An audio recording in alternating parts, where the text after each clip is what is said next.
Le Saint-Esprit nous permet de voir la position hautement élevée du Seigneur Jésus.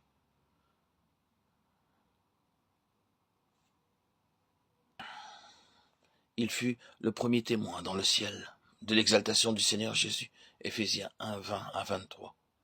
Il fut témoin de l'élévation le jour de l'ascension du Seigneur Jésus. Puis il descendit pour annoncer ce qui était arrivé à ce moment-là. Aussi, Pierre dit-il, ne sommes-nous pas les témoins de cette élévation? Exaltons-nous le Seigneur Jésus-Christ dans notre témoignage, nos conversations, nos prières, notre enseignement ou notre service quel qu'il soit. S'il en est ainsi, nous contribuons à sa plénitude.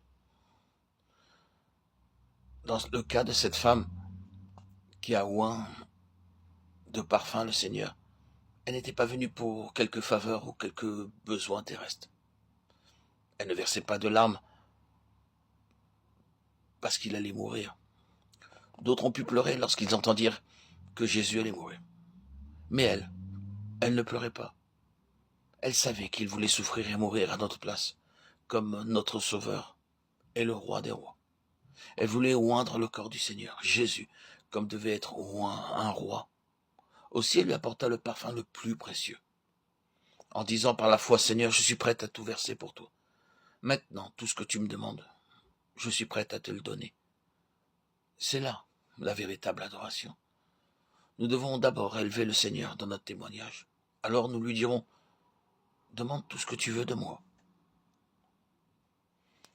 Il y a beaucoup de personnes qui adorent admirablement pendant un quart d'heure, le premier jour de la semaine, c'est-à-dire le dimanche, appelant le Seigneur Jésus, très précieux, le plus grand parmi 10 000, le Narcisse de Charonne. Celui-ci est parfait en beauté.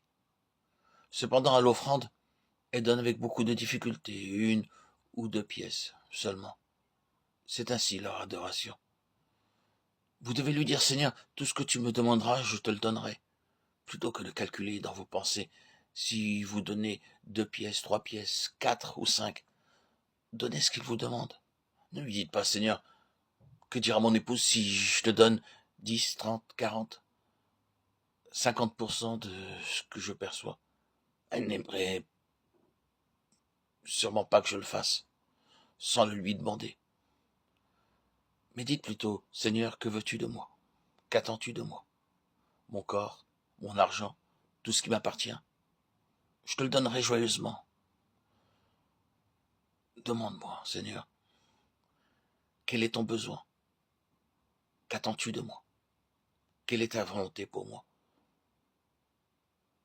C'est avec cette pensée que cette femme vint au Seigneur. Seigneur, tu en es digne. Aussi, j'ai apporté le parfum le plus précieux. De même qu'elle brisa le vase et le vida jusqu'à la dernière goutte, ainsi, nous devons être complètement brisés et répandus. La véritable adoration paraît lorsque nous sommes vraiment brisés et humiliés.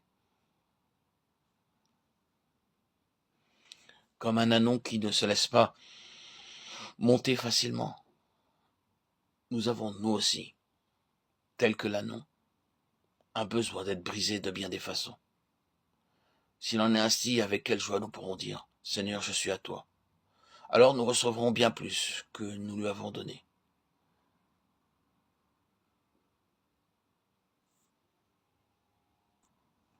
C'est ainsi que le Seigneur put monter sur l'ânesse